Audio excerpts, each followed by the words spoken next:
Gracias por acompañarnos el día de hoy.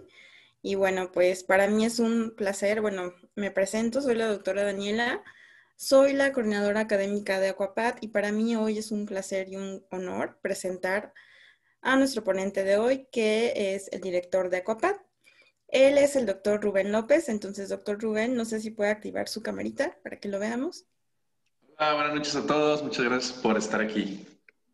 Bueno, pues les voy a leer una breve semblanza del doctor Rubén.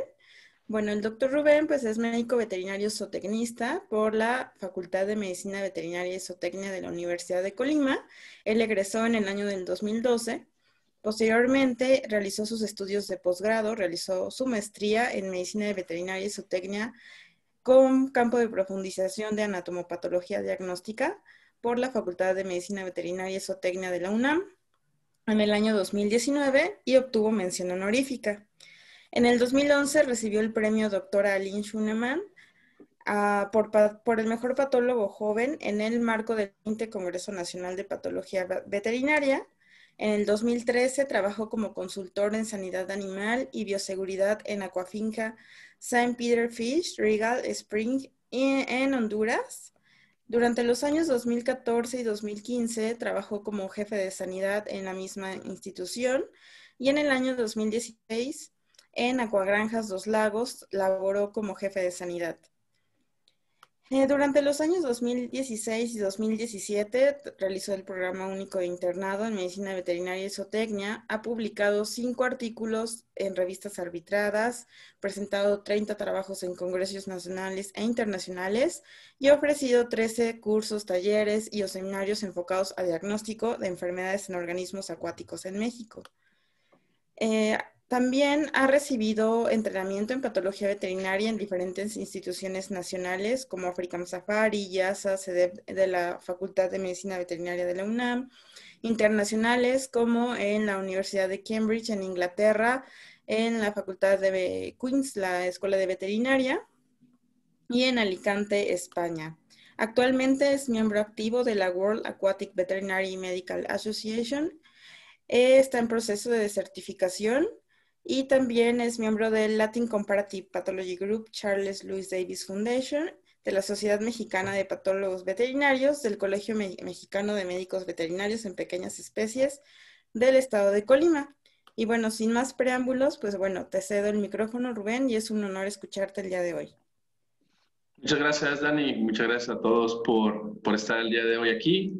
Es el inicio de pues, estas jornadas que la verdad se me hacen súper interesantes porque pues, es un tema que realmente necesita mucha difusión en el país y alguna vez que me invitaron a dar una conferencia al respecto también, comentaba que es un área muy importante laboral también para muchos médicos veterinarios, biólogos que se encuentran pues aquí en el país, ¿no? Entonces, espero que con esta presentación les quede un poco la espinita y las ganas de querer involucrarse un poco con los organismos acuáticos, que realmente es un tema que les digo, pues está en auge en el país y la producción acuícola se espera sea una de las pues, más importantes en los próximos años pues en México.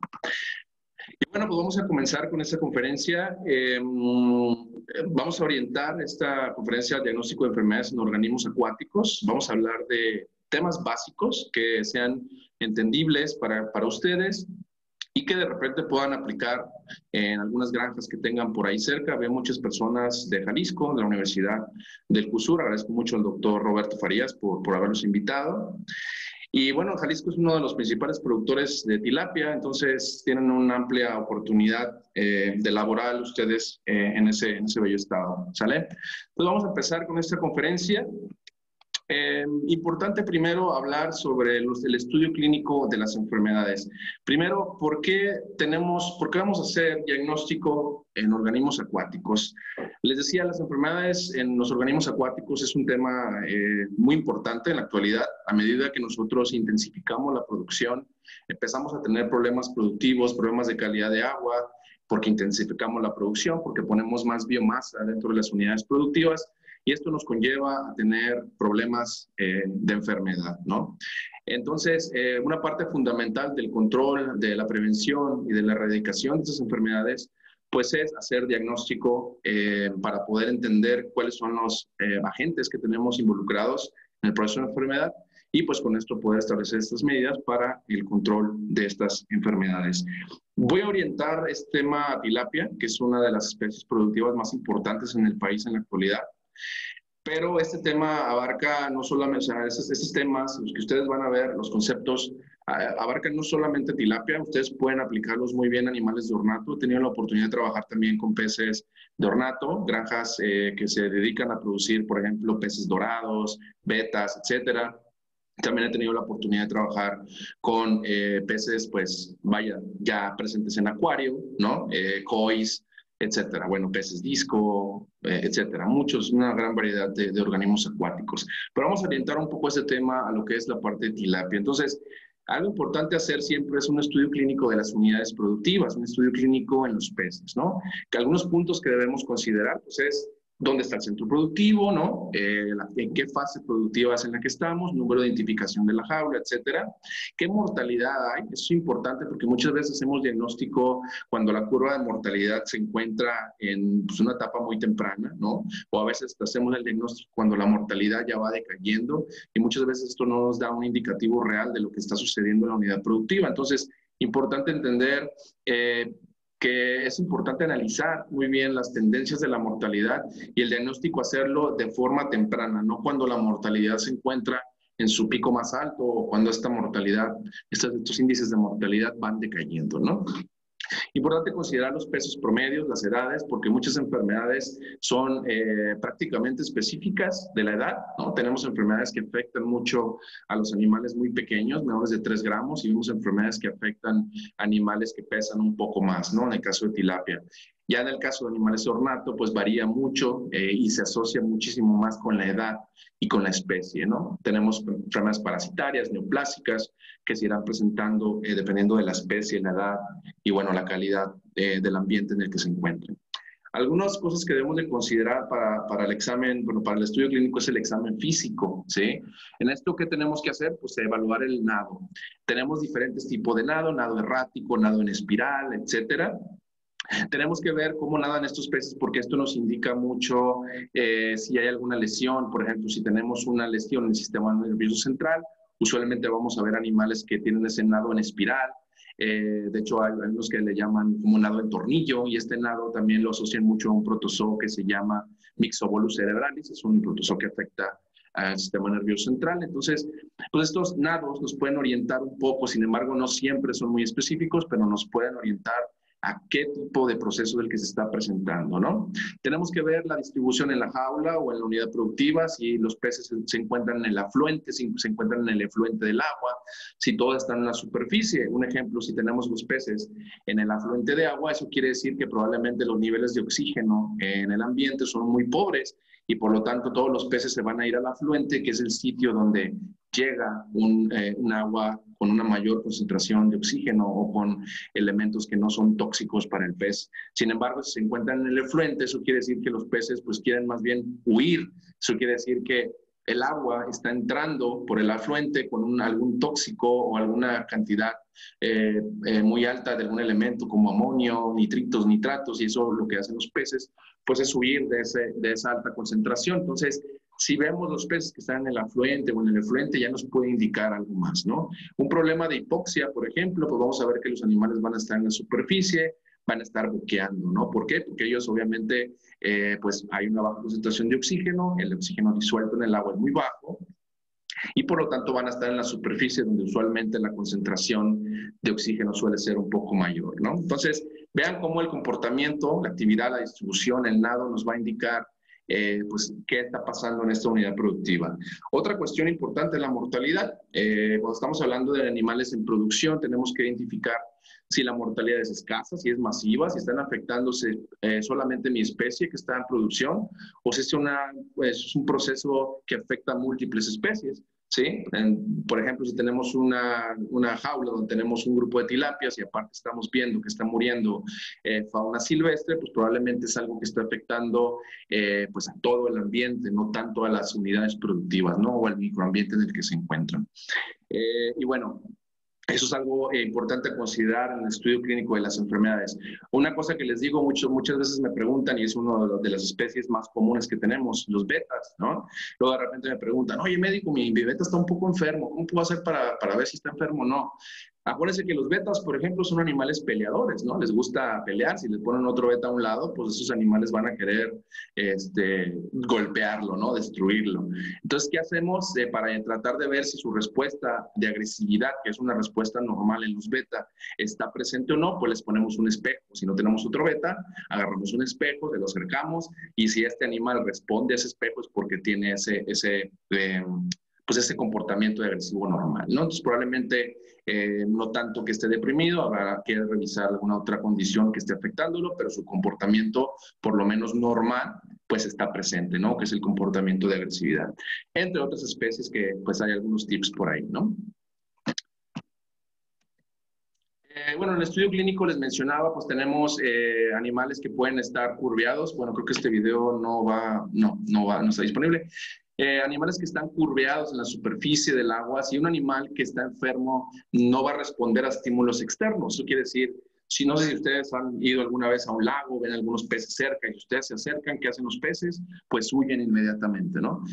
Si un animal, cuando tú te acercas, si un pez, cuando tú te acercas a la jaula, no huye, eso quiere decir que está totalmente deprimido. Usualmente los encontramos en la superficie del agua, en la periferia de las unidades productivas, e incluso es muy sencillo agarrarlos con una japa que le llaman, o con la mano ocasionalmente, ¿no? Tenemos que ver su comportamiento, aventamos un poco de alimento, ver cómo están comiendo, ver qué tan voraces son, y si la alimentación está deprimida o ese estímulo de la alimentación pues no lo hacen adecuadamente, pues quiere decir que hay un problema por ahí en la unidad productiva. No sé si ven mi manita, el señalador. Por aquí en este video, en el de abajo a la derecha, vemos que hay como unas bolitas negras. Estas bolitas negras que ven aquí realmente son las bocas de los peces, ¿no? Que eso quiere decir que los animales están boqueando. Vean cómo está el orificio este y su boca. Y todos estos peces están en la superficie del agua boqueando, tratando de pues obtener un poco más de oxígeno en la superficie, porque en el ambiente no está, ¿no? No hay el suficiente oxígeno para mantener esta biomasa. Entonces es un signo clínico importante que nos puede decir que hay un proceso de hipoxia en el ambiente. ¿Qué hacemos con esto? Pues medimos los parámetros del agua, temperatura, oxígeno, para ver en qué concentraciones se encuentran y si están dentro de los rangos óptimos para la especie involucrada, ¿no? En este caso. Bueno, de inicio, para poder hacer diagnóstico ya hicimos la parte clínica y después tenemos que hacer la eutanasia de los organismos acuáticos, ¿sale? Les digo, vamos a enfocarnos en especies productivas, vamos a enfocar un poco esto en tilapia, pero la eutanasia va a variar mucho dependiendo de la especie productiva que sea, o de la especie que sea más bien. No vamos a hacer un corte de la médula espinal con un pez koi, por ejemplo, una carpa koi, que pueden ser muy costosas, y eso sería como un poco traumático para los propietarios, ¿no? Que utilizamos ahí, pues, métodos químicos que nos ayuden, pues, a hacer una sobredosis anestésica y para que no sea más traumático, pues, para el propietario que está viendo la eutanasia, ¿no? Hay unos lineamientos para eutanasia en organismos acuáticos. Está un libro completísimo que viene sobre la eutanasia, pero vamos a hablar un poco de este tema, ¿no? Entonces, para la eutanasia deberán utilizarse técnicas eutanásicas no inhaladas, se le llaman. Obviamente los peces no pueden inhalar, entonces la técnica eutanasia se le llama no inhalada o de inmersión. También pueden ser físicas o combinaciones de ambas. Estas técnicas físicas tienen que estar aprobadas. No solamente voy a llegar y le voy a dar un garrotazo al pez. Hay algunos procedimientos que se deben de cumplir para cumplir con el tema de bienestar animal, ¿sale? Entonces, entendemos las técnicas eutanásicas en aves, en cerdos, en bovinos, cómo tienen que ser y cómo tienen que llevarse a cabo para que se estén cuidando la cuestión de bienestar animal en esas especies también, por ejemplo, ¿no? Entonces hay lineamientos al respecto. Entonces, en los métodos no inhalados tenemos los de inmersión y de aspersión. En estos utilizamos principalmente químicos como metanosulfonato de tricaína, que es un elemento anestésico, etanol al 95% y también benzocaína. Hay otra técnica eutanásica que se utiliza que no está aprobada. Se las cuento de todos modos para que sepan que no está aprobada. Y es que muchas veces lo que hacen, sobre todo gente que se dedica como de hobby a tener peces o a vender peces, de ornato sobre todo es meter un Alka-Seltzer en agua y el pez. Aquí, ¿qué están haciendo? Que se está produciendo CO2. Entonces, el animal lo que se muere es por hipoxia, ¿sí? Porque hay un incremento de CO2, se disminuye la concentración de oxígeno en el agua, entonces prácticamente el animal lo están matando igual como si lo dejaran afuera del agua, ¿no? Entonces, realmente no es un elemento que se deba utilizar para que lo consideren. Y habrá algunas personas que pues simplemente avienten el pez a la taza del baño, le bajen y bueno, pues esa es la eutanasia que utilizan lamentablemente, ¿no? Tenemos métodos físicos, en este caso tenemos la sección transversal cervical, seguido de destrucción cerebral, que en inglés se le llaman pitting, es un término que van a encontrar por ahí en los libros de organismos acuáticos.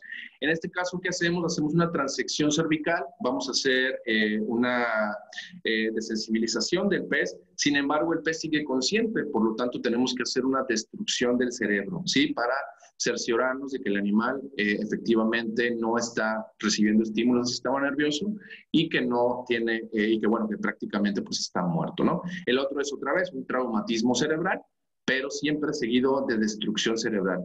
En este caso, si nosotros tenemos peces en los que sospechamos que hay un patógeno afectando el sistema nervioso central, pues no vamos a utilizar esta técnica porque nosotros vamos a destruir completamente el cerebro, ¿no? Vamos a meter una aguja, vean aquí en esta foto donde está esta tilapia naranjita, vemos que hay un asa que está destruyendo, prácticamente se le introduce la cavidad cerebral y se destruye el cerebro por completo. Entonces, si nosotros queremos hacer diagnóstico de alguna enfermedad que afecte el sistema nervioso, pues no lo vamos a poder hacer. En este caso, ¿qué hacemos? Que vamos a utilizar un método químico, ¿sale? Para no destruir el cerebro y poder llevar a cabo esa técnica eutanásica. En el caso de los animales de ornato, obviamente no lo vamos a hacer así. No vamos a agarrar un pez koi o algún otro pez importante con los familiares ahí y le vamos a dar un garrotazo y vamos a hacer destrucción cerebral porque es muy traumático, ¿sí? Entonces, en este caso, siempre deben de utilizarse técnicas eutanásicas químicas. Entonces, los métodos eutanásicos combinados tenemos metanosulfonato de tricaína, seguido de traumatismo cerebral, seguido de destrucción cerebral, por ejemplo.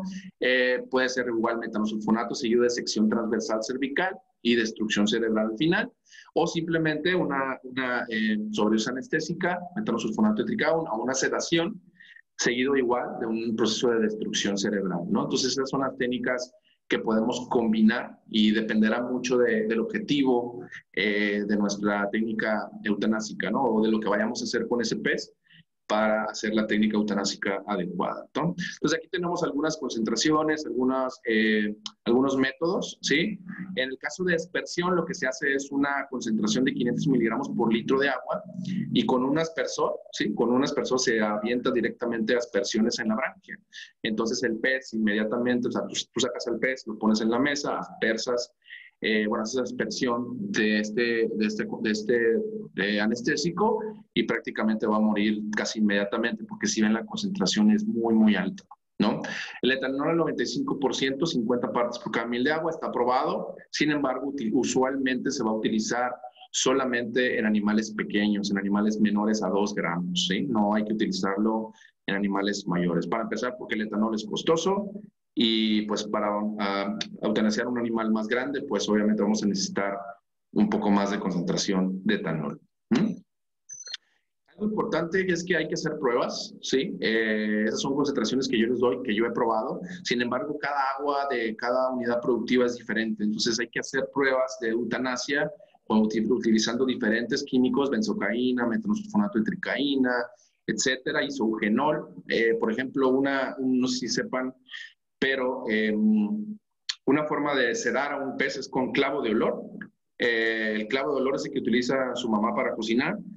Tiene eugenoles, esos se utilizan como anestésicos o sedantes en los peces. Entonces, venden el extracto de clavo de olor y ese lo podemos utilizar como un sedante. También podemos hacer nuestro propio extracto o ponemos algunos clavos de olor en el agua, ¿no? Obviamente necesitaríamos muchos para llegar a la concentración sedativa, pero si se puede utilizar esos fragmentitos, esas piedritas, ¿no? Esos como palitos, que es el clavo de olor, pues son utilizados también para hacer sedación en los organismos acuáticos, ¿sale? Indicadores de muerte en los peces, pues pérdida de movimiento, pérdida de reactividad, cualquier estímulo, flacidez inicial, arresto respiratorio, eso es importante, hay que considerar que un pez se va a considerar ya muerto Cuando los movimientos operculares pues ya son, no se presentan después de 10 minutos, ¿sí? Y pérdida del reflejo vestíbulo ocular. El reflejo vestíbulo ocular es un reflejo que los peces tienen para orientarse espacialmente, ¿sí? Si alguna vez hacen la prueba, si tienen la oportunidad de tener una tilapia o un pez vivo en las manos, de tener su posición normal, como debe ser, ¿no? Esa posición así normal, gírenlo y van a ver cómo su ojo, un ojo, digamos, depende del lado donde lo giren ustedes, el ojo derecho o el ojo izquierdo va a subir y el otro va a bajar, ¿sí? Porque ellos lo que quieren es volver a estabilizarse, tener su posición normal, que sería esta, ¿no? Esta posición normal. Si yo giro mi pez así o del otro lado, pues los ojos van a tener cierto movimiento, eso se le llama reflejo vestíbulo ocular.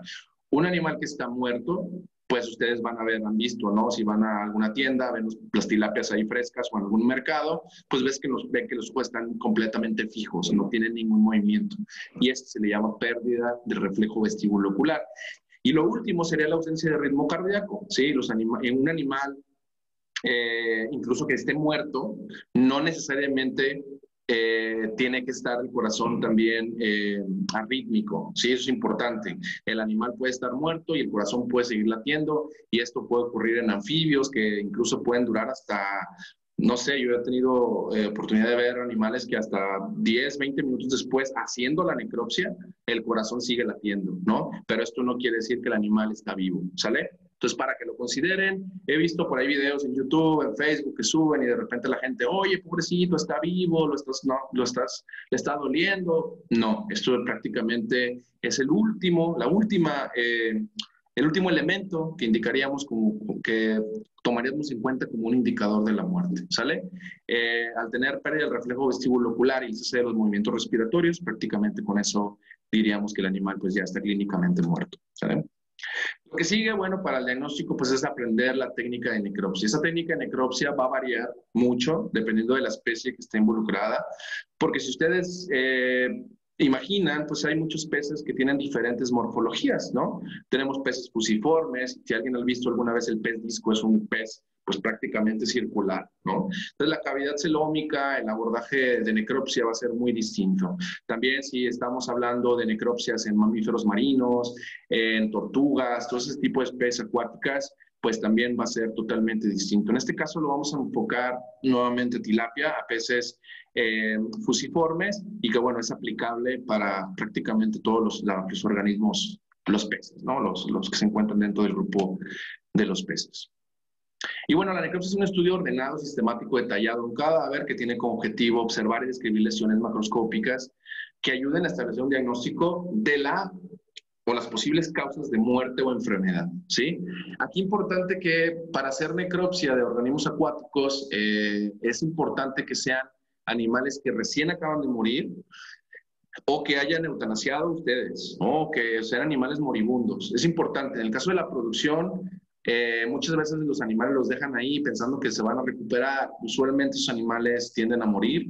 Aunque ustedes les pongan un antibiótico a la unidad productiva, son animales que no comen, entonces ese animal va a terminar muriendo, ¿no? Yo siempre prefiero, cuando voy a hacer diagnóstico en unidades productivas, pues utilizar animales que sean moribundos, ¿sí? Hago mi técnica eutanásica y utilizo esos animales para hacer diagnóstico, porque un animal después de media hora muerto, pues va a tener cambios macroscópicos autolíticos que no me van a permitir hacer una evaluación correcta ni macroscópica ni microscópica de los tejidos, ¿sale? Entonces, hay que tener mucho eso en cuenta. Muchas veces, pues llegas a una granja, no hay nada, si a lo mejor ves alguno por ahí recién muerto, o más o menos tú evalúas si vale la pena analizarlo o no. He tenido casos, por ejemplo, de peces de agua salobre, donde de repente pues me dicen, ¿sabes qué? Probablemente tenga algunos cambios autolíticos y afortunadamente microscópicamente sale bastante bien evaluable. Entonces, de repente les digo, puede ser que pasen ese tipo de cosas, hay que tener mucho cuidado con qué tipo de animales utilizamos para hacer diagnóstico. Bueno, la necropsia es una excelente herramienta de entrenamiento, nos permite repasar aspectos de anatomía, fisiología y patología. Es importantísimo entonces tener estos conceptos de anatomía, saber pues, ¿qué tenemos? El ojo, los opérculos, las branquias, las aletas, fisiología, ¿no? La fisiología de un pez, la fisiología de un ave, de un mamífero, pues son totalmente distintas. Y obviamente las patologías, si tenemos buenos conceptos de patología general, pues prácticamente van a ser aplicables para pues, todas las especies, ¿no? Si sabemos lo que es necrosis, sabemos lo que es una hemorragia, pues casi todas estas especies van a tener más o menos muchas similitudes, ¿no? Entonces, si entendemos la patología general muy bien, pues vamos a poder hacer diagnóstico un poco más preciso, ¿no? Una necropsia realizada nos permitirá identificar, describir lesiones, tomar muestras adecuadas, importantísimo, y procesarlas, o en su caso, pues enviarlas a un laboratorio que se dedique al diagnóstico de estas especies, ¿no? Debe ser aprovechada de manera completa y entender la patogenia y poder diferenciar de otras enfermedades. Algo importante, y escuchaba a un doctor que daba una charla recientemente, la necropsia es efímera. Entonces, tenemos que hacer la necropsia muy bien, tenemos que tomar las muestras necesarias en el momento que tenemos el cadáver, porque una vez que el animal se va a incinerar, una vez que el animal se va a un pozo, pues ya no vamos a poder recuperar ese cadáver y ya no vamos a poder hacer nada más para completar nuestro diagnóstico. Entonces, aprovechemos a nuestros individuos, si tenemos que hacer bacteriología, tomemos muestras, tomamos órganos, las congelamos, en el caso de que pensemos hacer PCR o bacteriología después. Si pensamos hacer toxicología o sospechamos de algo, tomamos muestras para histopatología, todos los órganos, aunque no vayamos a meter todos para realizar el diagnóstico, tener todos los órganos, más vale que no nos sobre, que nos sobren, vaya, a que nos vaya a faltar algo en el momento de la evaluación, ¿no? Entonces es importante esto, que las necropsias son efímeras y hay que aprovecharlas al máximo. Materiales, pues está nuestro microscopio, estereoscopio de disección, tijeras, pinzas, hisopos estériles, tubos, por si hay que tomar alguna muestra sanguínea, fijadores como alcohol, formol, buan, en el caso de que tengamos que analizar los ojos, y bueno, nuestras jeringas y nuestros tubos para hacer nuestro estudio hematológico, ¿no?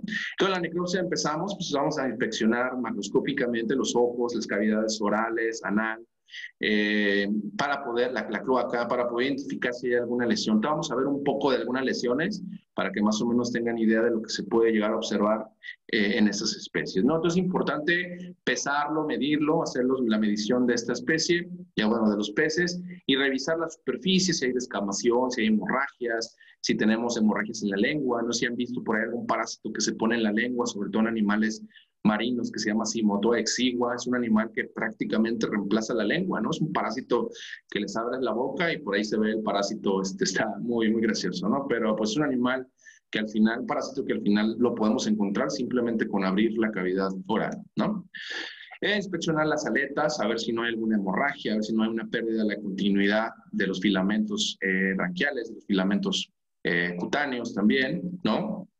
El ojo, muy, muy importante revisarlo porque sobre todo en fauna silvestre podemos encontrar parásitos oculares como diplostomum, postodiplostomum, usualmente son monogéneos que se encuentran dentro de los ojos y nos puede ayudar mucho para identificar un proceso de parasitosis, ¿no? en esos organismos. Inspeccionar las branquias, el color, más o menos el que ustedes ven ahí es un color bonito, podemos ver variaciones en el color, si un animal está anémico, pues lo vamos a ver blancos. Si un animal tiene una intoxicación con nitritos, pues usualmente lo vamos a ver chocolatoso. Vamos a ver algunas fotos de eso. Entonces sí hay que inspeccionar, remover los ojos e inyectarles guan para poder fijarlos adecuadamente y pues hacer la remoción del opérculo para poder evaluar correctamente las branquias. Después hacemos esta línea, es una línea, bueno, la línea la marqué solamente para que la vean, pero es una línea que vamos a seguir, ¿no? Es la línea, vamos a hacer una disección por la línea media ventral hasta la llegada de la base de los opérculos y de ahí vamos a hacer una disección por toda la superficie del muscular, esa es la parte de del filete, del músculo, y más o menos esta línea azul que ustedes ven aquí, pues es la parte del celoma, ¿no? De la cavidad celómica de los peces. Entonces, hacemos ese corte y empezamos a ver que ya se empiezan a ver esos órganos, ¿no? En este caso es una aproximación lateral derecha. Yo sugiero más que se haga la aproximación del lado izquierdo, ¿sí? ¿Por qué? Porque si ven en esta foto, lo que tenemos aquí es el intestino, esa es la vesícula biliar, hígado y el estómago, este que está aquí es la gónada, y en la superficie donde está la vejiga natatoria, pues vamos a encontrar el riñón posterior. Si lo volteamos del otro lado, lo que vamos a ver primero es el hígado. y también podemos encontrar cerca el vaso y es un poco más fácil de evaluar, ¿no? Aquí por esta parte vemos el corazón, en este caso se le hizo una punción cardíaca para tomar una muestra de sangre y por eso es que vemos un coágulo ahí dentro de la cavidad, ¿no? Entonces, bueno, la necropsia entonces pues, nos va a ayudar para tomar decisiones de qué tipo de muestras vamos a utilizar, ¿no? Dependiendo de lo que nosotros veamos a nivel macroscópico, pues vamos a tomar decisiones si es necesario hacer hematología, perdón, histología, si necesitamos hacer alguna técnica de PCR, si guardamos para microscopía electrónica. Entonces, siempre tenemos que considerar tener todos esos elementos o tomar las muestras necesarias para cada una de estas técnicas, independientemente si las vayamos a hacer o no, ¿no? Pero es muy importante que las tengamos siempre a la mano. Entonces, en resumen, tenemos nuestra técnica de necropsia que consta de la inspección externa, ¿no? La inspección de la posición y estado general, la piel y las escamas, aletas, etcétera. Y la parte de la inspección interna, donde vamos a evaluar pues, cada uno de los órganos. Para esto, obviamente, pues necesitamos aprender muy bien la anatomía de esas especies, ¿no? Y poder saber qué órgano es el que estamos evaluando, ¿no? Y vean un atlas, vamos a hacer un atlas muy rápido, vean estas lesiones en la boca, vean cómo esas especies pues tienen estas hemorragias en la superficie de la boca y esto nos indica que probablemente hay un cuadro septicémico hemorrágico. No podemos descartar que son animales que estén ramoneando, se le llama, que estén mordiendo a las mallas, que estén mordiendo algún elemento y que se estén traumatizando, ¿no? Pero si ven, por ejemplo, en esta imagen, podemos que también parte de la lengua pues tiene aquí como algunas hemorragias, ¿no? Y esto ya nos indica que probablemente hay un proceso septicémico hemorrágico, ¿no? Lesiones en los ojos, podemos ver exoftalmia, podemos ver queratitis y pema. En caso de animales que tienen cuadros septicémicos bacterianos, usualmente podemos tener esta condición. También podemos encontrar anoftalmia, microftalmia, y animales que tienen esta exoftalmia importante, ¿no? Que usualmente se asocia con bacterias que están circulando a nivel sistémico, ¿no? Que es una bacteremia. Uno de los agentes importantes es Streptococcus agalactiae, en el caso de las tilapias, pero cualquier enfermedad que genere septicemia pueden llegar a ver esta condición. Entonces, importantísimo que este signo que ustedes ven puede estar relacionado con una enfermedad bacteriana sistémica y ya por eso tenemos que empezar a tomar pues nuestras muestras necesarias para hacer el diagnóstico, ¿no? Vean, en ocasiones podemos encontrar tilapias que no tienen ojos. Si han visto alguna vez algún pez que está fuera del agua, lo primero que hacen las aves es picarle los ojos, ¿sí?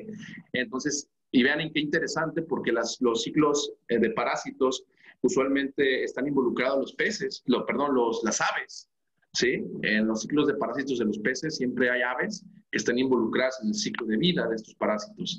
Y muchos de estos parásitos, los consumen los peces y luego estos migran y se van al ojo y casualmente las aves se comen los ojos y se perpetúa el ciclo, ¿no? Entonces, fíjense qué interesante que estos animales digan, bueno, me voy al ojo porque el ave me tiene que comer y me va a comer si estoy en el ojo, ¿no? Qué interesante. Y vean a ver, vamos a ver si, no es un video. Este es un parásito ya, si ven aquí, pues es el ojo. Y vean este parásito blanco que está por ahí, este resultó ser un bostodiplostomo.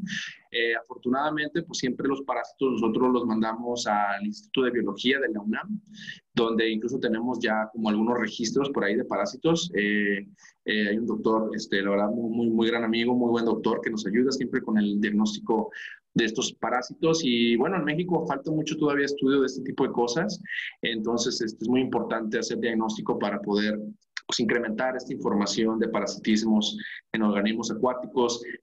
Fue un caso en un animal de producción, sin embargo esto es muy raro porque los animales de producción no duran tanto tiempo en el ambiente, sino porque se van obviamente a la fase ya de ¿cómo se le llama? Fileteo y eso, ¿no?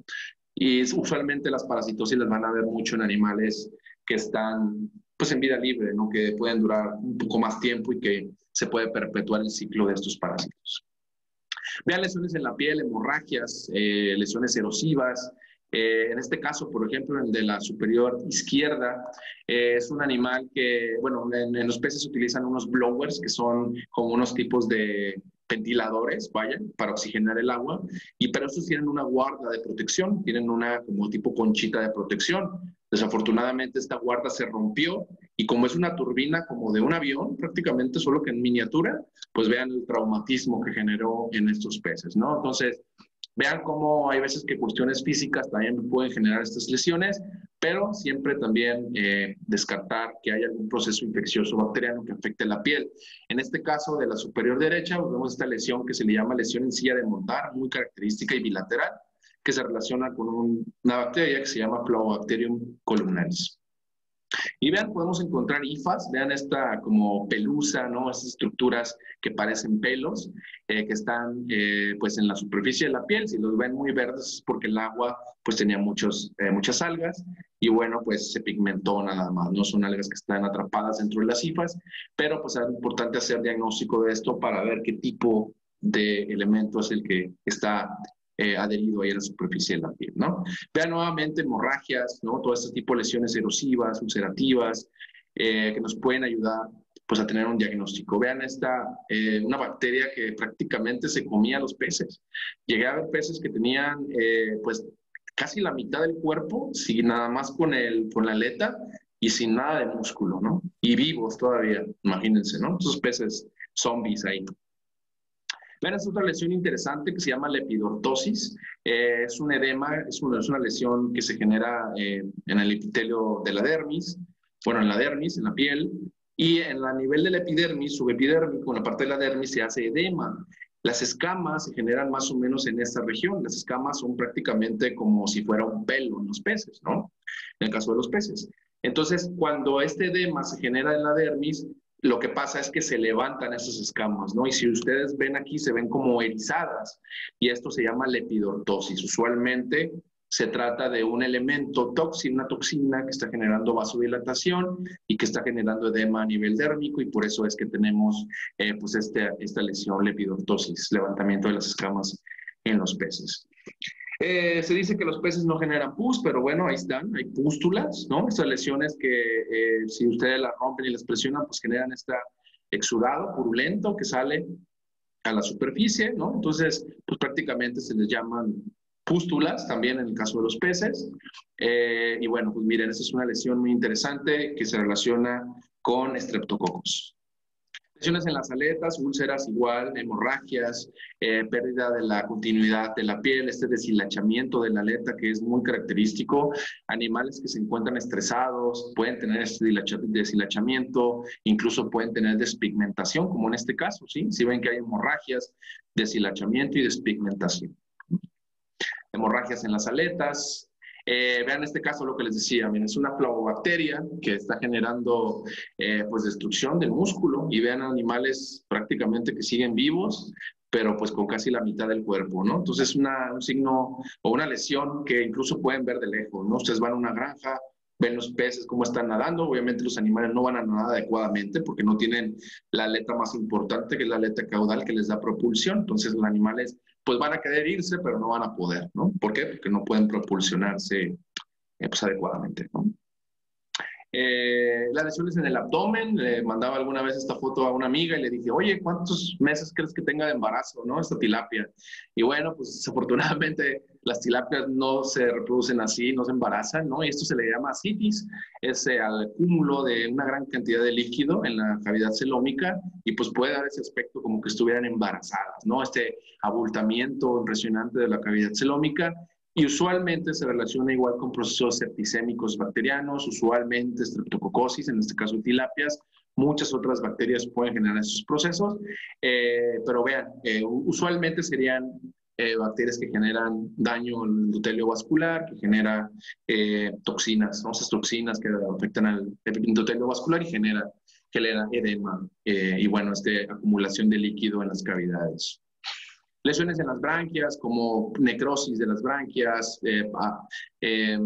palidecimiento, incremento de la cantidad de moco, ¿no? Presencia de hifas, vean estas estructuras micóticas que están adhiriendo las lamelas de los peces. Vean aquí igual, vean cómo este ojo está súper metido, eso quiere decir que el animal está caquéxico, deshidratado. Bueno, el hecho de que estén en el agua no quiere decir que no se puedan deshidratar, eso es importante, ¿no? Que lo sepan. Bueno, un animal deshidratado, anoréxico y bueno, con esta gran cantidad de hifas también en la superficie branquial, ¿no? Palidez de las branquias, animales que tienen un proceso de anemia, puede ser una anemia hemolítica por algún proceso bacteriano hemolítico o porque hay alguna hemorragia interna que les esté generando pues este proceso, ¿no? Vean el color de estas branquias chocolatosas, ¿no? Intoxicación con nitritos. Y vean, por ejemplo, aquí las hemorragias branquiales también que podemos llegar a encontrar, ¿no? Entonces, vean esta branquia superior derecha como es muy pálida, pero en este caso vean la diferencia con lo que es una necrosis branquial real, a diferencia de un animal que está autolítico. Eso es importante porque si nosotros agarramos un pez para diagnóstico y lo vemos que tiene estas branquias así súper pálidas, hay que tener cuidado. Probablemente es que simplemente el animal tenga autólisis y entonces no nos va a servir para diagnóstico. Yo he visto gente y me han mandado fotos de que dicen, mira, esta necrosis branquial, y pues no es necrosis branquial, es autólisis, ¿sí? Entonces ven la diferencia, ven esta branquia súper bonita, color normal, pero de repente tiene esas estructuras aquí, pérdida de los filamentos branquiales, branco, que genera, pues, que indica un cuadro de necrosis, ¿no?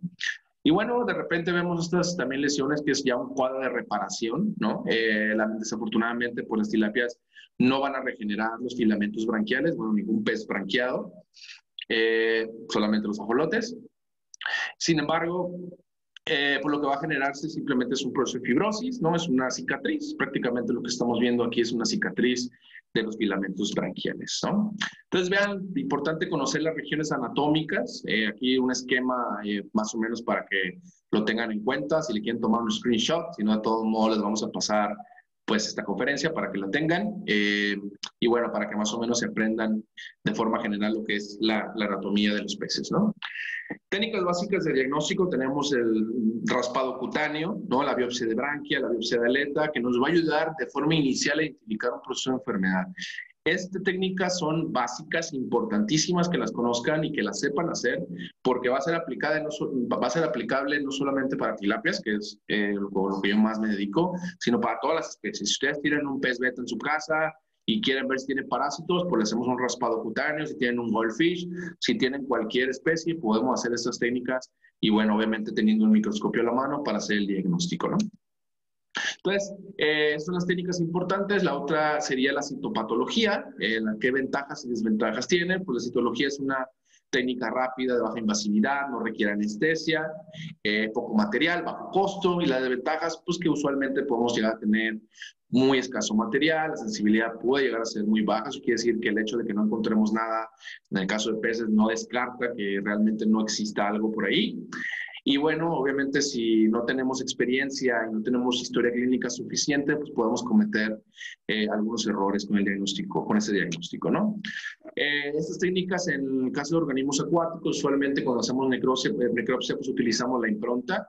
Esto que hacemos, pues hacemos unas impresiones de los órganos. Si tenemos alguna lesión, digamos, en el vaso, en el riñón, vemos que está raro, queremos tomar una muestra, pues hacemos una impronta, agarramos un fragmento del órgano, le imprimimos primero en papel para quitar el exceso de sangre y después hacemos estas impresiones en la laminilla que después pues, van a ser teñidas con una tinción tipo Romanowski, en este caso Diff Quick. Y en el caso, bueno, a veces cuando yo sospecho de bacterias hago doble. Si ven, en este caso son dos laminillas iguales, donde son las impresiones. Primero la evalúo a nivel Diff Quick. Si veo bacterias, digo, bueno, hay que hacer un gram. Y resulta, por ejemplo, en este caso, que a nivel citológico vemos sus macrófagos que tienen pues, numerosas bacterias cocoides intracitoplasmáticas. Y cuando hacemos el gram, pues vemos que corresponden a bacterias cocoides, gram positivas, sugerente de alguna streptococosis, enterococosis, etcétera, ¿no? Estafilococos también. Y vean todo lo que podemos encontrar, ¿no? Todas estas protozoos, tricodina, quilodonela, bacterias gram negativas, gram positivas. Estos son Flavobacterium columnares, son bacterias bacilares, filamentosas. Entonces, todo esto nos puede ayudar a tener un diagnóstico, pues, casi preciso. Yo siempre les digo cuando les doy ese tipo de entrenamientos que si nosotros aplicamos todas las técnicas que ustedes van a aprender el día de hoy, vamos a tener prácticamente el 95% del diagnóstico de mi organismo acuático, ¿no?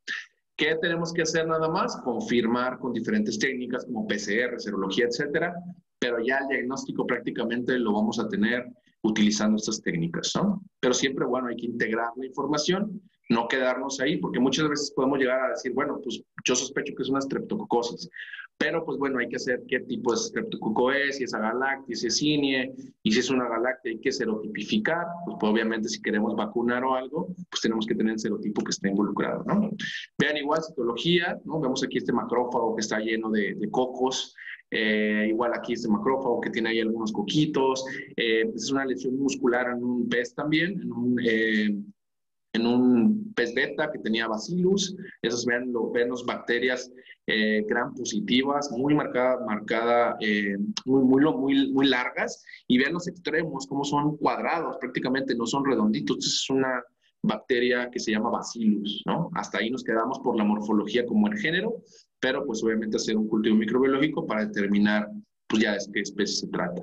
Y este protozoo, que es una tricodina, un tricodínido, que vean cómo tiene estos tentículos, ¿no? Orientados a la periferia. Entonces, también a nivel citológico podemos identificar ese tipo de agentes. Algunos otros un poco más difíciles, estos son unos protozoos muy pequeños que se llaman ictiobodo, ¿sí? Vean nada más para que tengan una idea. Esos que están aquí como unas cerraduritas, son tricodínidos. Y estos que están aquí en esta imagen, si no lo ven, son núcleos de células. Y estos protozoos son más chiquitos todavía que el núcleo de una célula, que el núcleo de un macrófago, por ejemplo, de un linfocito. Esos son linfocitos. Y vean el tamaño, tiene 10 micras, 9 micras. Aquí, por ejemplo. Entonces son protozoos muy pequeños que si no tenemos experiencia se nos puede ir el diagnóstico de estos microorganismos. Entonces la citología nos ayuda mucho en estos casos, obviamente con algo de experiencia para poder identificar este tipo de procesos, ¿no? Y vean cómo aquí, por ejemplo, este protozoo pues, tiene estas prolongaciones, ¿no? Estas cilios, ¿cómo se le llama? Flagelos del protozoo. Ya con esto es un elemento pues, que nos ayuda muy fácil a diagnosticar este proceso, ¿no? Se llama ictiobodo. Otros protozoos como Chilodonella, muy importantes estas líneas que son líneas cinéticas, se les llaman, ¿no? Muy característico, es una tinción de Puig, una tinción de Gram del mismo protozoo, aquí otra vez el mismo protozoo, y también pues, hacer Gram de algunas otras células donde vemos bacterias Gram negativas intracelulares, ¿no? Entonces, bueno, ese es un monogéneo que se llama Gyrodactylus. Si ven, es una citología de branquia. Este fue en un pez beta, si mal no recuerdo. Y si ven, por ejemplo, ven estos ganchos que tiene, ¿no? Estos ganchitos son muy característicos, son los radios periféricos y son los ganchos centrales. Y estos que ven ustedes acá se llaman ganchos del embrión, ¿sí? Estos animales lo que tienen, bueno, una forma de diagnosticarlo rápido, se llama Gyrodactylus, es que tienen un embrión. Y este embrión puede tener otro embrión. Entonces podemos tener 2 generaciones dentro de este mismo adulto, ¿no? O sea, el embrión de este adulto puede tener un embrión. Entonces podemos llegar a ver en un mismo parásito grande 3 ganchos. Entonces esto nos ayuda mucho a diagnosticar este parásito que se llama, como les mencioné, Gyrodactylus.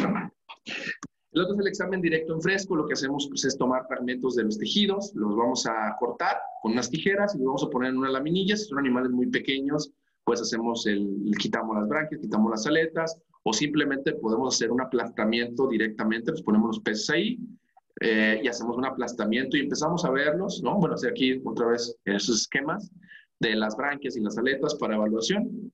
Y bueno, aquí el médico, ¿no? Y una vez que ya tengamos la evaluación de varios peces, para hacer obviamente esos animales son de producción y se sacrifican para utilizarlos de diagnóstico, obviamente es una parte de la población. Hay poblaciones que son de 400,000, 250,000, entonces utilizamos 15, 20 para hacer un diagnóstico aproximado y ver si hay algún parasitismo, ¿no?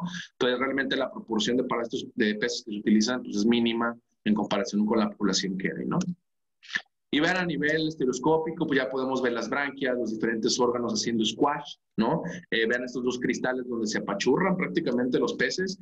Y a nivel microscópico, pues ya podemos empezar a verlos, ¿no? Si hay parásitos dentro del intestino, si hay alguna lesión en las branquias. Y aquí vemos las aletas, las médula espinal, las branquias y los diferentes órganos.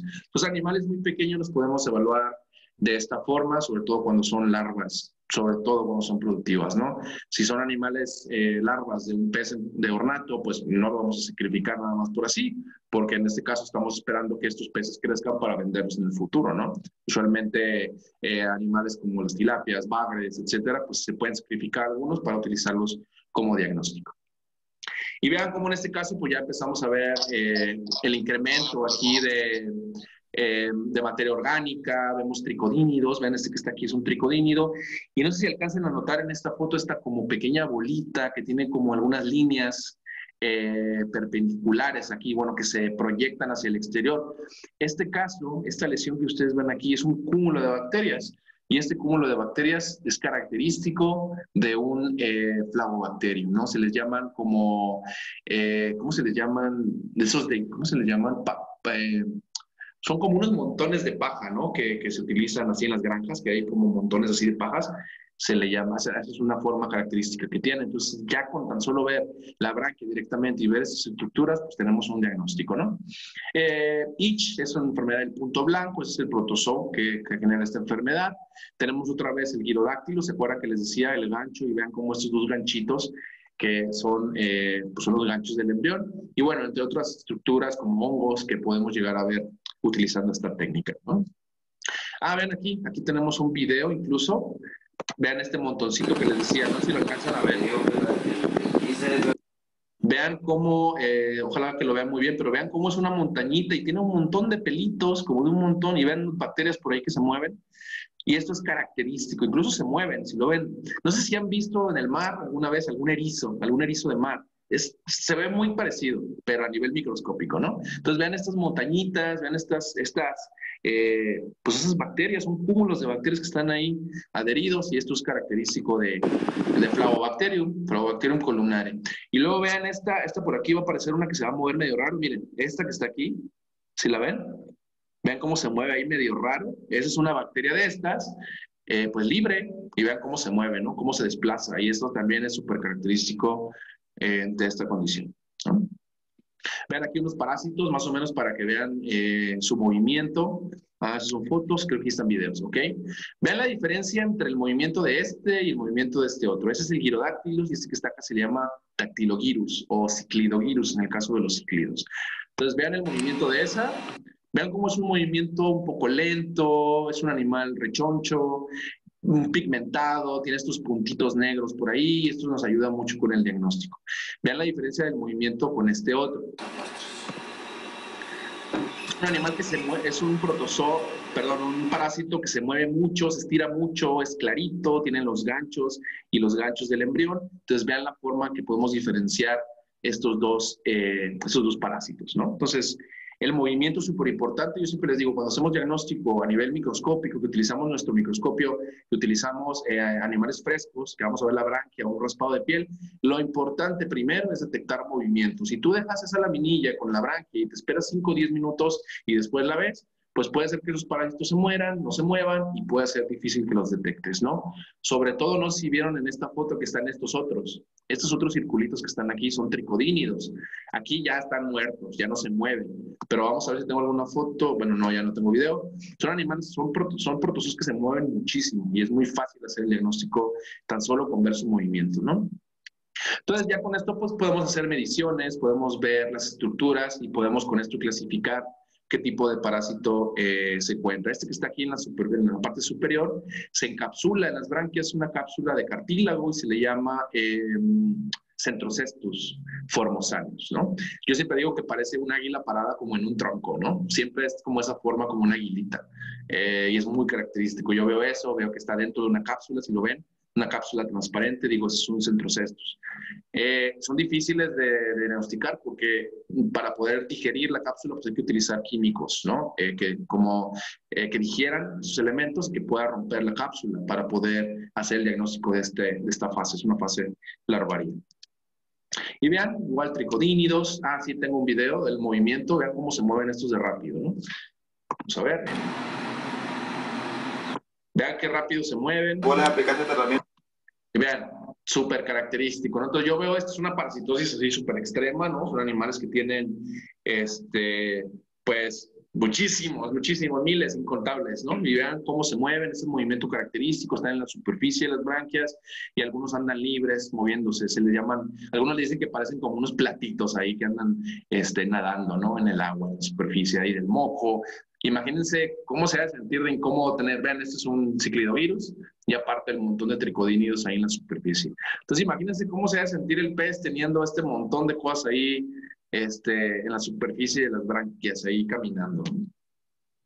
Esos son hongos, vean lo que podemos llegar a ver también, utilizamos una tinción que se llama lactofenol azul de algodón, con el cual podemos ver pues, los zooesporangios, las esporas, que nos ayudan a identificar algunos hongos, ¿no? Es el caso de saprolegnia parasítica. Bueno, algunos parámetros ecológicos que hay que medir son prevalencia, abundancia media, intensidad media, ahí vienen lo que son las fórmulas para sacarlo, pero esos parámetros ecológicos lo que nos van a ayudar es a poder identificar cómo va la parasitosis a lo largo del tiempo, ¿no?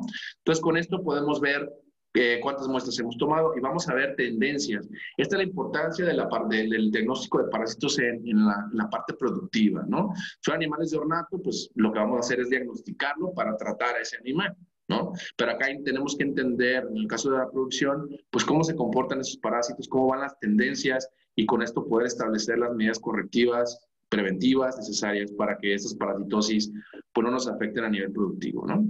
Hacemos correlaciones y vemos, por ejemplo, en este caso, que la prevalencia de esta es tricodina, ¿sí? La prevalencia de tricodina está directamente relacionada con el incremento de la temperatura, ¿sí? Entonces, eso quiere decir que si hay más temperatura en el agua, vamos a tener más tricodinas en nuestros peces, ¿no? Entonces, sabemos que cuando tengamos un incremento de temperatura, bueno, tengamos una época con una temperatura del agua muy alta, pues tenemos este riesgo, entonces empezamos a poner medidas correctivas o preventivas antes de que presenten esas enfermedades, ¿no? También podemos evaluar los órganos de forma directa, agarramos los tejidos y prácticamente hacemos un aplastamiento de los órganos y lo que podemos llegar a ver son, pues bueno, varias cosas. Aquí solamente les pongo un ejemplo de lo que son los granulomas, muy característicos.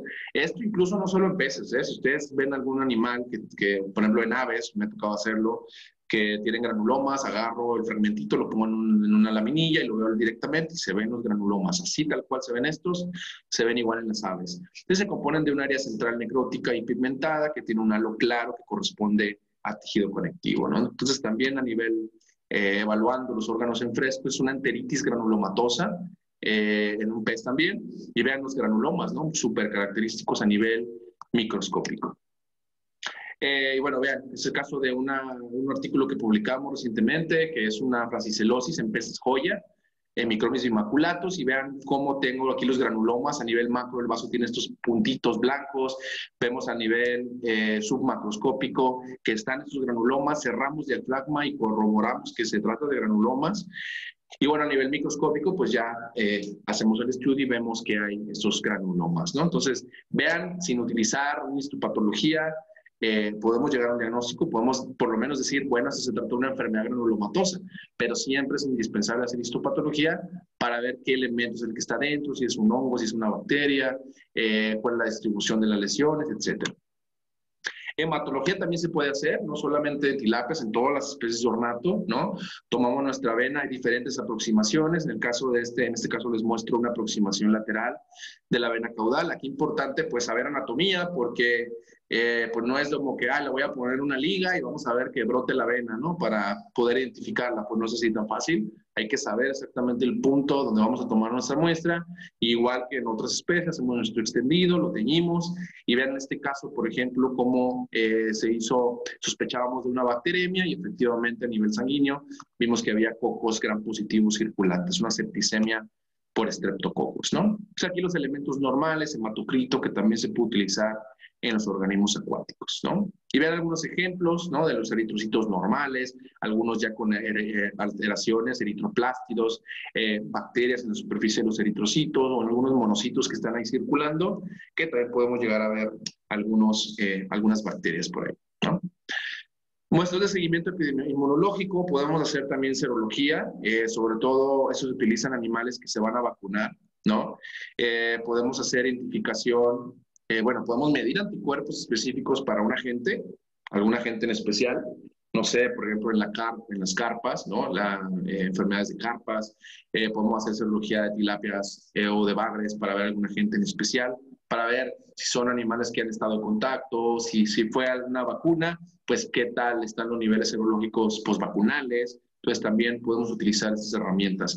Esta es una centrífuga que me compré así como de Hasbro o no sé qué, o sea, esas de juguete, que me servía súper bien, sí, se utilizaba baterías, y vean, son tubos Eppendorf, yo ponía la sangre, la dejaba un poquito para que se sedimentara y se coagulara, y después con mi mini centrífuga de juguete, la centrifugaba y después obtenía el suero, y ya estos sueros pues los mandábamos a analizar serológicamente hasta Chile, los mandábamos a Chile a revisar, ¿no?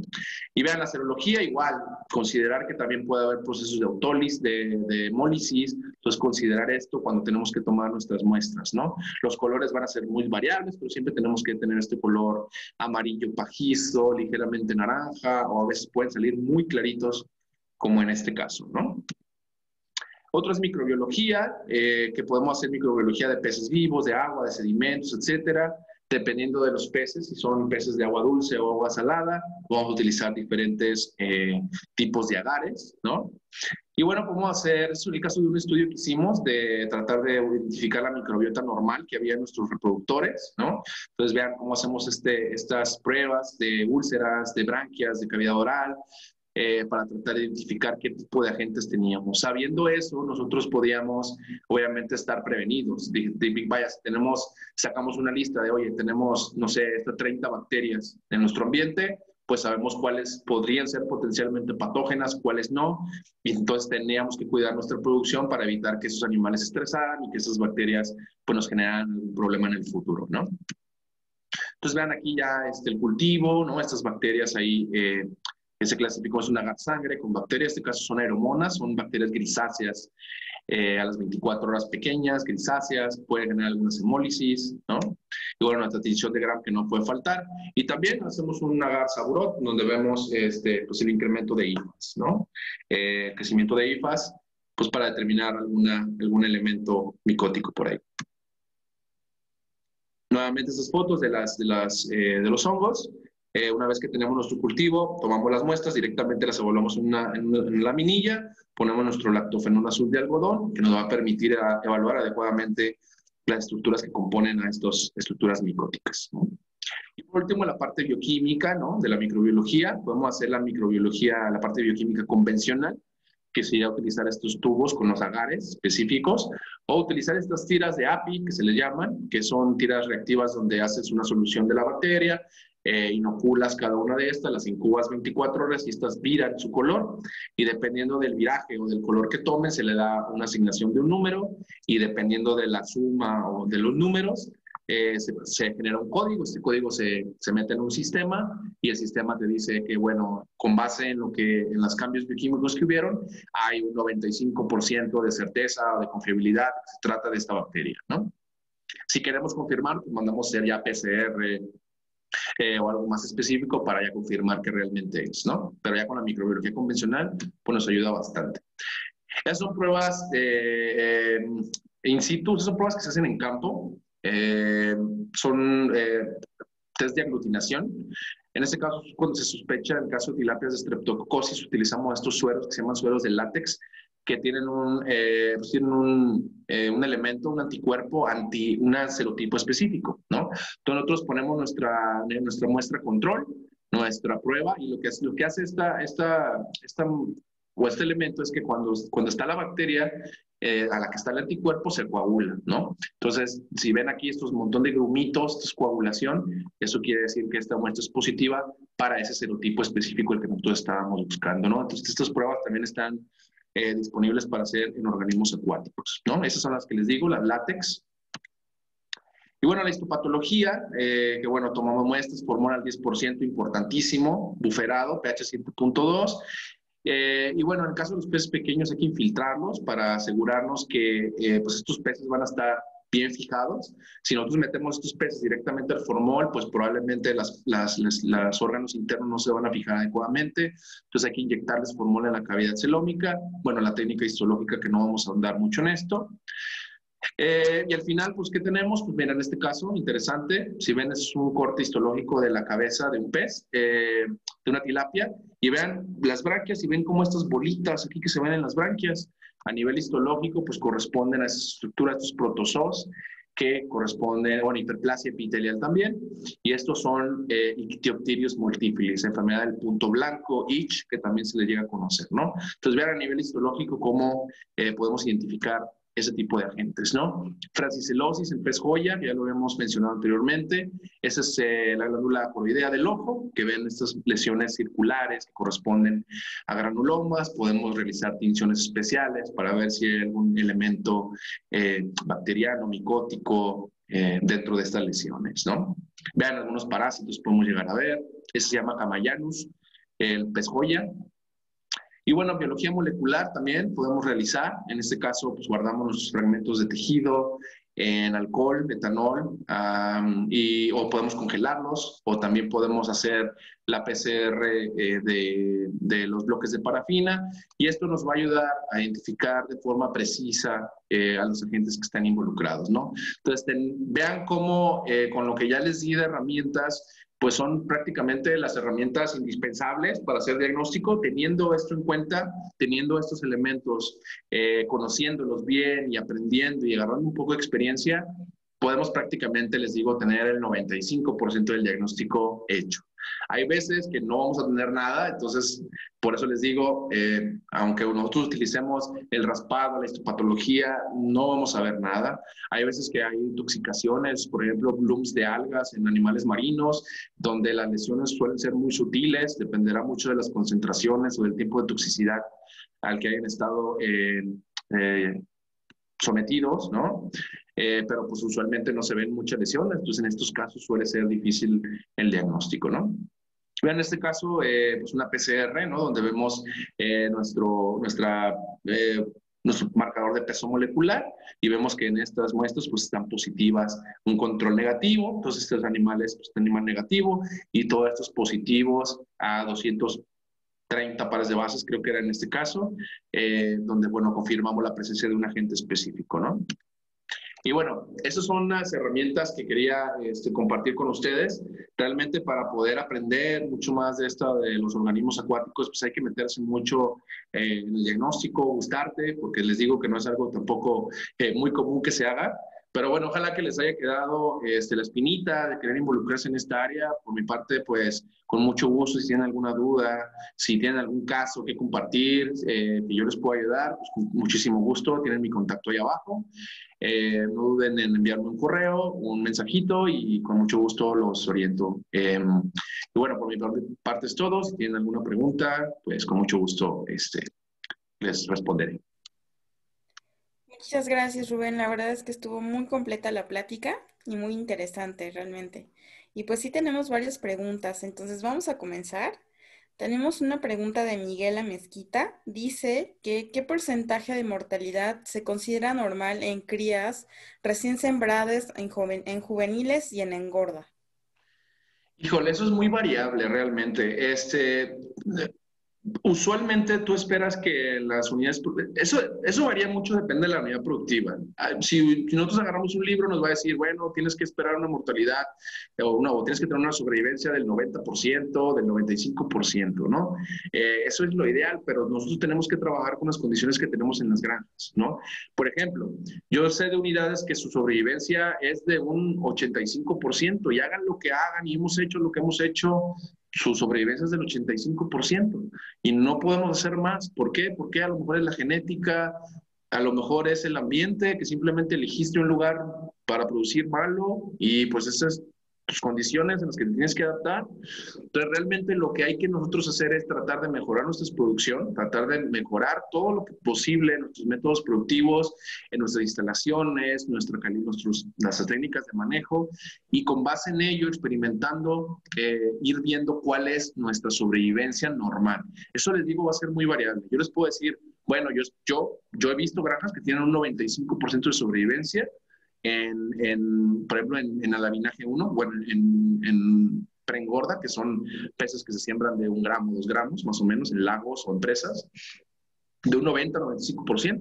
Pero a lo mejor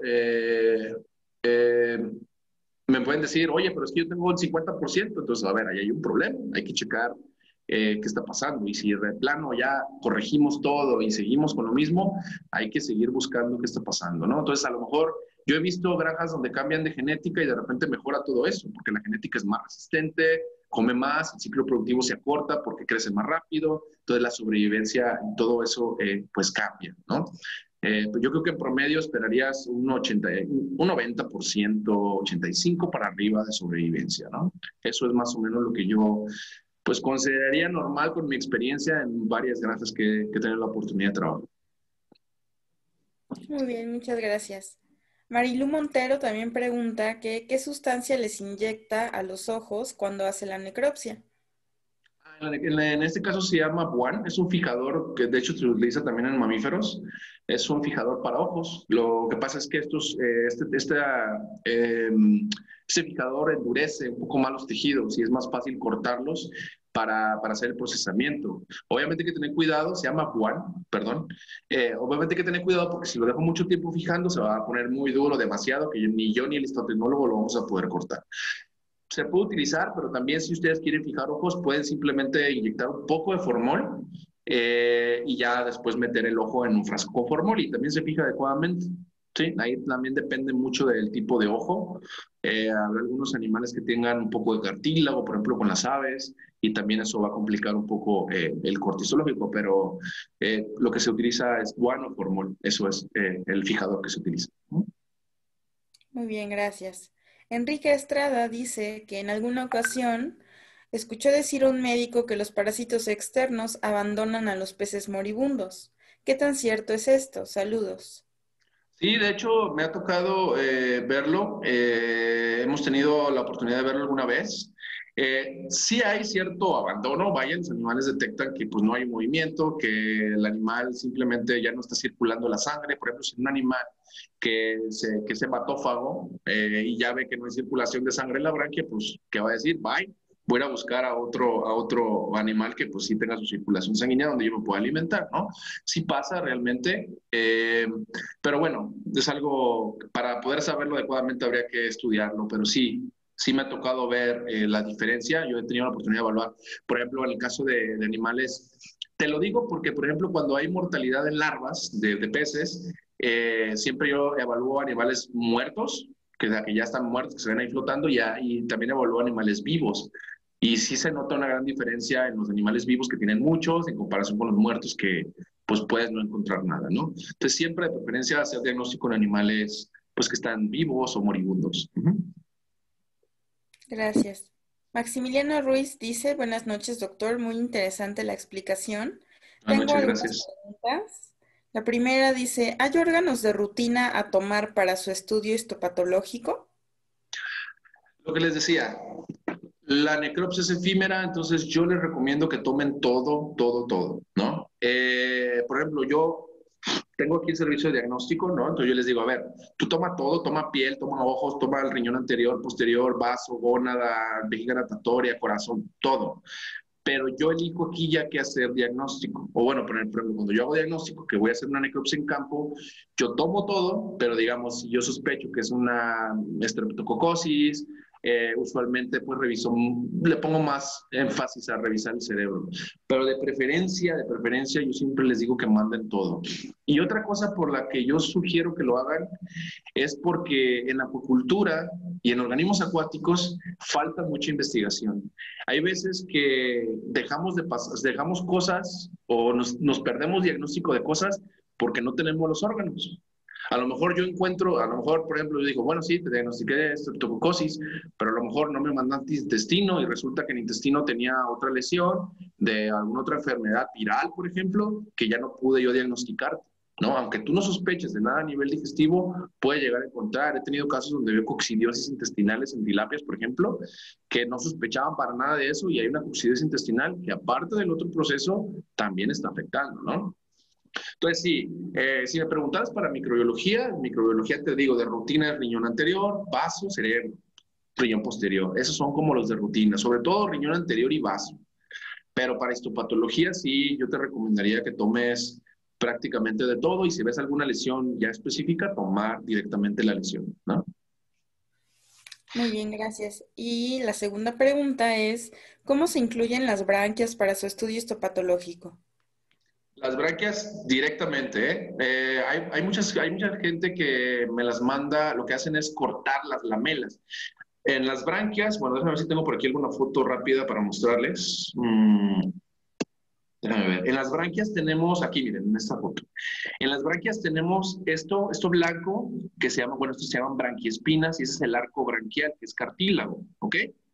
Hay gente que luego lo que hace es que corta esto y me manda los filamentos nada más.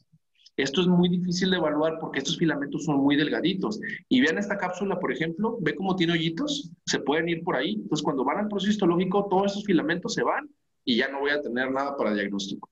Entonces, yo les recomiendo que simplemente corten un fragmento de aquí, un fragmento de aquí y me manden todo este pedacito completo, ¿sí? Me mandan el pedazo del arco branquial con branquiespinas y las lamelas todas pegaditas. Ya yo acá, cuando voy a hacer el diagnóstico, yo corto eso, ya que está fijado, yo lo corto, lo incluyo y ya yo lo acomodo para poder hacer el diagnóstico. Pero simplemente con cortar un fragmentito, así, de unos, no sé, depende del tamaño del peso, obviamente, o sea, si me están mandando de no sé, de branquias de una ballena, pues va a ser totalmente distinto, ¿no? Pues en caso de una tilapia, con que corten, no sé, unos 5 milímetros o 1 centímetro de esto, así de grosor, esto ya está adherido a la branquiospina, entonces va a venir con eso, ¿no? Pero sí, nunca cortar aquí y mandar solo esto, porque eso se desbarata, entonces lo puedes perder a nivel histológico. Muchas gracias, Rubén. Sí. Claudia Alejandri, pues dice que buenas noches. ¿Cómo fijas los ojos para estudio histopatológico? Sí, les decía, puedes utilizar Buan, los dejas un ratito y luego los metes a formol, o puedes inyectarles un poco de formol, ¿sí?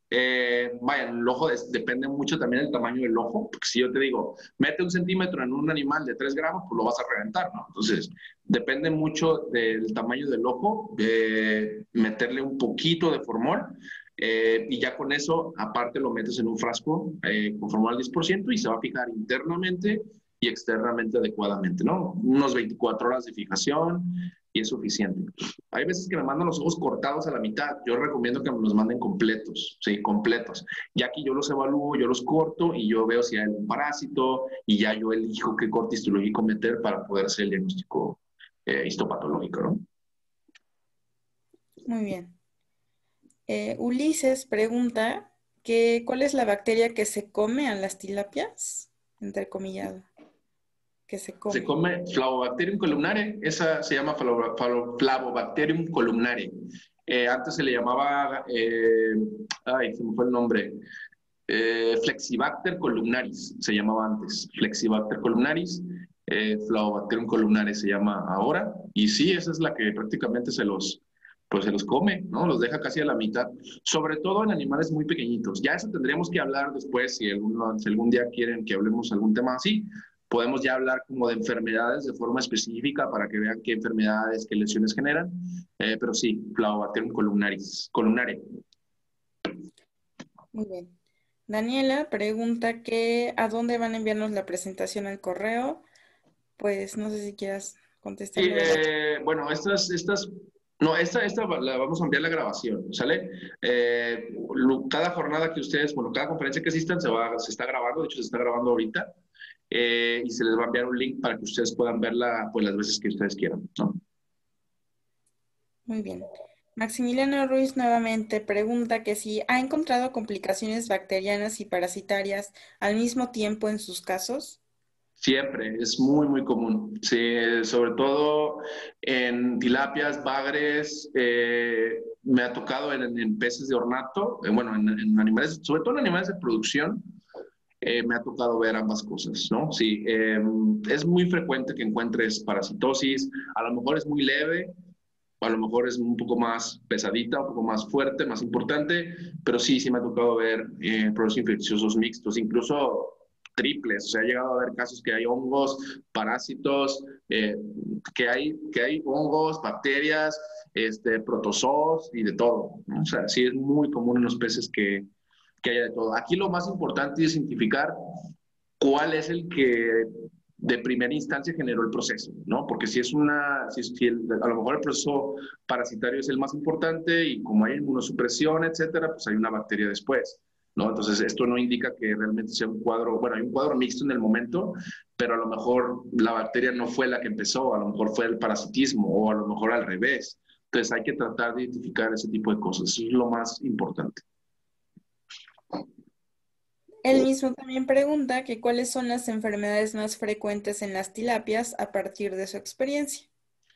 En México yo diría que estreptococosis es la enfermedad más frecuente, ¿no? Y bueno, veo por ahí grupos de discusión que luego dicen, tiene el hongo, tiene esto. Y bueno, está bien.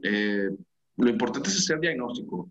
Pero sí, lo más importante de mi punto de vista en México es estreptococosis. Incluso me atrevería a decir que en Latinoamérica, voy a tener la oportunidad de estar en otros países también, y me atrevería a decir que estreptococosis es la enfermedad más importante de las tilapias, de forma general, sobre todo en Latinoamérica. De ahí tenemos aeromoniasis, o que son las septicemas hemorrágicas bacterianas, que sería aeromonas, pseudomonas, vibrio. También la duarcilosis, que es muy común en las tilapias, sobre todo en el sureste de México hay mucho de eso. De ahí en más seguirían, yo creo que ya los parásitos y todo, que en la producción de repente no son tan importantes como las bacterianas, sí. Pero sí, el número uno yo diría que es la streptococosis, por Streptococcus agalacti. Muy bien, gracias. Dora Alejandra dice que qué hermoso corte histológico. Supongo que uno que... Gracias.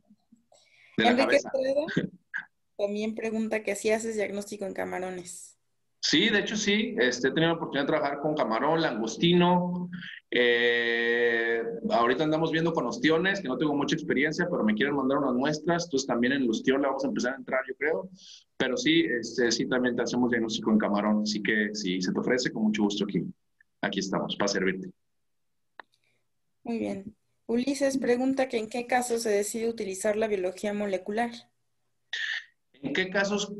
Eh, yo diría que cuando es de inicio, cuando estás empezando a hacer un diagnóstico en una granja, ¿no? Les digo porque una vez que tú empiezas a hacer diagnóstico en granja, tú empiezas a aprender cómo son las lesiones, ¿no?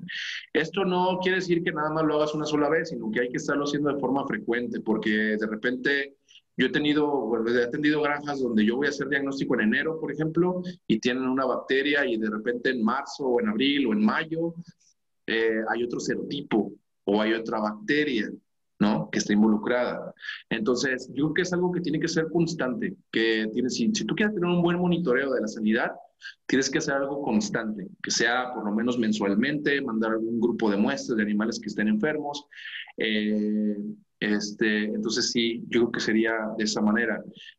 Sobre todo para detectar enfermedades bacterianas. Dependerá mucho de qué especie de la que me estés hablando, porque si son camarones, pues obviamente hay enfermedades muy importantes a las que hay que mandar diagnóstico para PCR, para descartar esas enfermedades, mancha blanca, etcétera. Hay varias. Y en el caso de tilapia, si va a ser movilizaciones, si va a ser o compra de reproductores o venta de reproductores a otros países o otros estados, usualmente necesitas tener descarte de ciertas bacterias por PCR. Entonces, sí dependerá mucho la especie, el motivo por lo cual lo quieres hacer. Ok, muy bien. El doctor Gerardo Salas dice que saludos nuevamente, estimado Rubén, excelente charla, felicidades. Una pregunta, ¿qué tan confiable es el diagnóstico molecular PCR en el diagnóstico de patógenos bacterianos en peces? Sobre todo porque asumo que existen bacterias saprófitas que pueden llegar a ser patógenas. Claro, sí, muchas gracias, Doc. Sí, de hecho, en el caso de organismos acuáticos, bueno, en el caso principal de tilapia, que tengo un poco más de experiencia, pero bueno, hemos trabajado con varias otras. Sí hay primers específicos. Entonces, yo puedo tener bacterias saprófitas. De hecho, por ejemplo, hacer PCR para aeromonas, que es una bacteria, pues prácticamente que sale del ambiente, no es muy importante. De hecho, hay muchas variaciones de esta bacteria. Entonces, sería muy complicado hacer una PCR para aeromonas. Pero, por ejemplo, hay primers específicos para Streptococcus agalactiae. De hecho, hay unos que les llaman PCR multiplex, que viene Streptococcus, Francisella, Flauobacterium, y creo que ya, son esos tres. Y ya una vez que haces el multiplex, ya dices, bueno, tienes Streptococcus positivo. De ahí seguiría ser la serotipificación por, bueno, sería la tipificación por PCR. Entonces, una vez que tengo el diagnóstico de Galactia, me voy a hacer la tipificación a ver qué serotipo es, 1A, 1B, 2B, etcétera, ¿no? Pero sí, realmente son específicos. Hay algunos laboratorios que tienen los PCRs, pues, súper establecidos para esas especies. Y sí, obviamente la PCR pues, es muy específica, ¿no? Se utilizan primers específicos de esa bacteria y no va a considerar alguna otra bacteria que sea saprofita, ¿no? Al menos que tengamos un 16S, que es ya como para cualquier bacteria. Muchas gracias. Rubén dice que disculpa la ignorancia, pero no entiende lo que es siembra y engorda de poblaciones. Perdón, ¿puedes repetir la pregunta? Dice que no entiende lo que es siembra y engorda de poblaciones. Siembra y engorda. Ah, bueno, sembrar es cuando, por ejemplo, yo tengo mis peces en una unidad, en otra unidad productiva. Cuando voy a cambiarlos de fase, se le llama sembrarlos. Es prácticamente como meterlos en el agua, ¿no? De tenerlos en un ambiente, los voy a meter a otro. Entonces, eso se le llama siembra. A nivel productivo se le llama siembra, ¿no? Y la engorda, pues prácticamente es, o engorde, es pues llevarlos a la finalización, ¿no? Darles alimento para que ellos vayan aumentando de peso y llegar a un punto óptimo para la venta, ¿no? Eso sería el engorde y la siembra. Muy bien. Claudia Alejandrí, ¿qué utilizan para bufar el formol? Se utiliza fosfato de sodio, monobásico y dibásico. Esos son los dos elementos que se utilizan. Hay una concentración específica. Son 6.4 gramos de uno y 4 y tantos de otro. No recuerdo ahorita exactamente. Pero sí, se utiliza, bueno, formol al 37%, 37-40%, que se debe considerar como un 100%. Se ponen 10 mililitros, bueno, para un litro se utilizan 100 mililitros de formol al 37-40%, 900 mililitros de agua y los gramos esos que mencioné ahorita, que no recuerdo exactamente, de fosfato de sodio monobásico y dibásico. Y con eso no es suficiente, hay que medir el pH para ver que estemos en 7.2, porque a lo mejor no estamos en una concentración adecuada, ¿no? Sobre todo si los fosfatos vienen hechos piedra, que no se diluyan bien, pues podemos no tener la amortiguación adecuada. Entonces siempre hay que medir el pH de nuestro formol y estarlo haciendo constantemente como parte del proceso de calidad. Muchas gracias. Dora Alejandra dice que muchas felicidades por una plática tan completa, doctor. La Gracias. pregunta es, a futuro, ¿cómo ve el tratamiento de las enfermedades en peces? Debido a que no hay muchos antibióticos aprobados por la FDA, ¿considera que el tratamiento se irá hacia tratamiento a vacunación o metabolitos a partir de plantas? Sí, de hecho yo creo que lo que más tiene auge ahorita es la vacunación, ¿no? Les decía, una enfermedad importante en tilapia, en el caso de tilapia es streptococosis y hay muchas, bueno, hay varias vacunas. De hecho, les voy a presentar nuestra siguiente ponencia que es al respecto, pero sí, yo creo que el futuro de la prevención de estas enfermedades y posiblemente de otras va a ser la vacunación. El antibiótico en la cultura es muy complicado. Uno, bueno, realmente FDA nosotros no nos regula, México, ¿no? Lo único que nosotros podríamos, por ejemplo, yo trabajé en una granja en Honduras donde mandábamos peces a Estados Unidos y ellos nos decían, yo no voy a recibir tus peces si están tratados con tratamientos que no estén dentro de la lista de FDA. ¿Pero por qué? Porque el producto se iba a Estados Unidos. Pero realmente aquí tú puedes conseguir tetraciclina, fluorfenicol, etcétera, sin ningún problema y tú lo puedes poner a los peces, ¿no? El detalle aquí es la resistencia, ¿sí? Aquí importante, piensen en que, imagínense que van a tratar una unidad de 50,000 peces, que tienen a lo mejor un peso promedio de 300 gramos, pero hay una desviación del peso. Siempre va a haber animales que sean muy pequeños y animales que están muy grandes. Desafortunadamente me ha tocado ver, por ejemplo, en Facebook, en grupos que de repente dicen, oye, tengo una granja, tengo 50 peces y quiero darle antibiótico. Ah, ¿sabes? Dale oxitociclina, le pones 1 kilo en el alimento y le echas. Eso no es un tratamiento, o sea, nosotros como médicos veterinarios tenemos que estar asistiendo a sus tratamientos diciendo, oye, con base en la biomasa que tienes, hay que darle esta tasa de alimentación y hay que darle esta concentración de antibiótico, entonces hay que darle tantas raciones y nosotros controlar eso.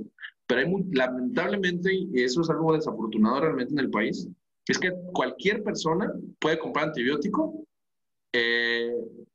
sea productor, o sea veterinario, obviamente el veterinario es más fácil, pero un productor puede ir, comprar antibiótico y darle a sus tilapias sin que nadie le diga nada. Entonces, imagínense, eso es algo que no está muy bien regulado, ¿no?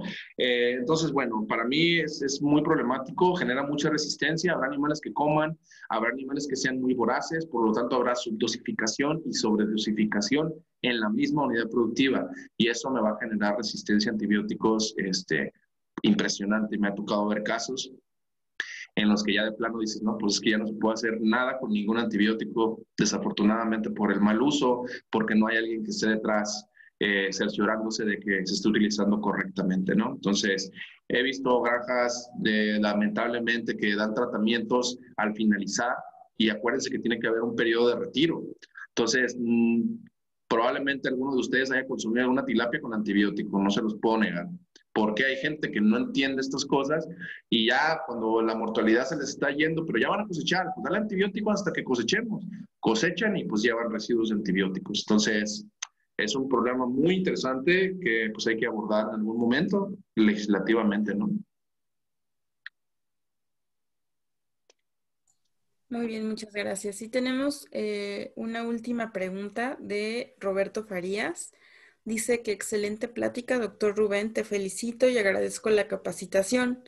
Asimismo, aprovechar tu conocimiento para recordarles que también en los organismos acuáticos existen enfermedades de reporte obligatorio, exóticas, como virus de la tilapia del lago, septicemia hemorrágica viral, etc. ¿Tu comentario acerca de estas enfermedades, los riesgos e impacto? Sí, exacto. De hecho, hace 1 o 2 años, gracias por los comentarios, Doc Robert, sí, hace algunos años tuvimos el primer brote por ahí del virus de la tilapia del lago. Hay algunas enfermedades, si ustedes ven la lista de reporte, hay enfermedades igual, ¿no? Los que están consideradas de organismos acuáticos como reporte obligatorio, etcétera. ¿Se acuerdan del Gyrodactylus? Que yo les mostraba uno que tenía ganchos y el hijo tenía ganchos y el hijo del hijo también tenía ganchos. Hay una especie que se llama Gyrodactylus salaris y esa es una especie muy agresiva y tiene que ser reportada. Entonces, muchas veces, es un Gyrodactylus, vamos a la basura y dale tratamiento, pero a lo mejor tienes un problema importante y por eso es necesario pues clasificar y mandar a identificar precisamente este tipo de parásitos. Yo siempre que voy a una granja nueva que me contratan por asesoría, yo les digo, va, empezamos, yo sé que es un Gyrodactylus, pero yo te recomiendo que mandemos algunas muestras al Instituto de Biología y que nos digan, si es un Gyrodactylus tal, es un Gyrodactylus tal. Y ya con eso sabemos qué parásitos son los que están en mi granja, ¿no? Y hay mucha variación, me ha tocado ver en varias y hay variaciones. Afortunadamente no hemos encontrado esa. Pero sí, efectivamente, en camarones, en carpas, en bagres, en tilapias, hay enfermedades que tienes que reportar.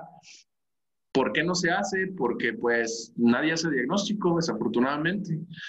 No mucha gente se capacita en estas cosas, no mucha gente entiende lo que es la importancia de la acuicultura en México actual y no mucha gente está dispuesta pues a trabajar con esas especies, ¿no? Siempre estamos de que pues perros y gatos y yo quiero ir a curar perros y pues está bien, pero hay otras opciones y realmente, como les decía en el principio, es un tema que va en auge y que les puede dar una oportunidad muy interesante de trabajo y no solo en México. Fíjense, yo cuando salí de la carrera a los 3 meses me fui a Honduras a trabajar 3 años en una granja, ¿no? Entonces la cultura es muy así, es muy de que te puedes ir a Costa Rica, te puedes de repente ir a Perú. Tengo amigos que de México estaban en Perú, y luego se fueron a Bolivia y tengo otros que están en Brasil y en Israel y trabajando en acuicultura, ¿no? Entonces, véanlo como una oportunidad, pues hasta de viajar y conocer, ¿no?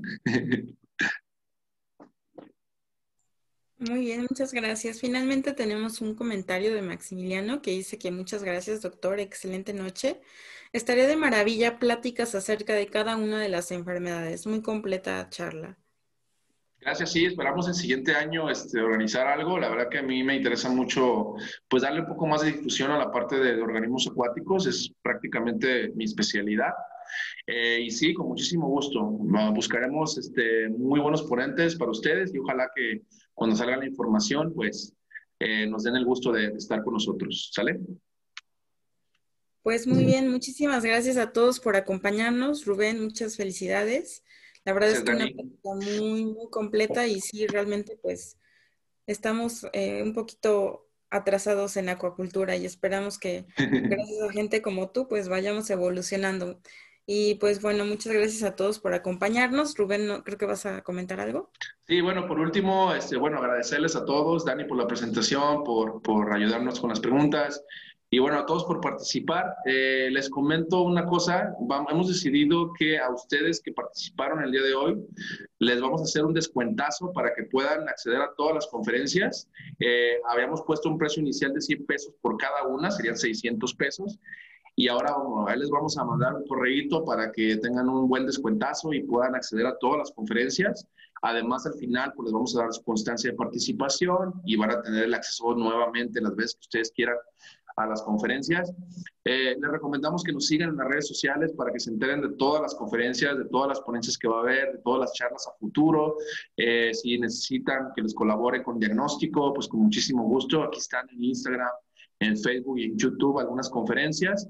Y bueno, por último, comentarles la siguiente conferencia, que es el doctor amigo, licenciado en Biología Marina, Mario Ernesto Aguirre Plaza. Él es de Venezuela, se encuentra actualmente viviendo en la ciudad de Panamá y él tiene una amplia experiencia, más de 30 años trabajando en la acuicultura y bueno, es el gerente regional de Especies Aguas Cálidas de Virbac y nos va a hablar este tema muy interesante de vacunación en tilapia como prevención contra Streptococcus, tema del que hemos estado hablando un poco. Entonces, va a ser una charla muy, muy interesante, 30 años de experiencia en esta charla. Yo les recomiendo que se inscriban.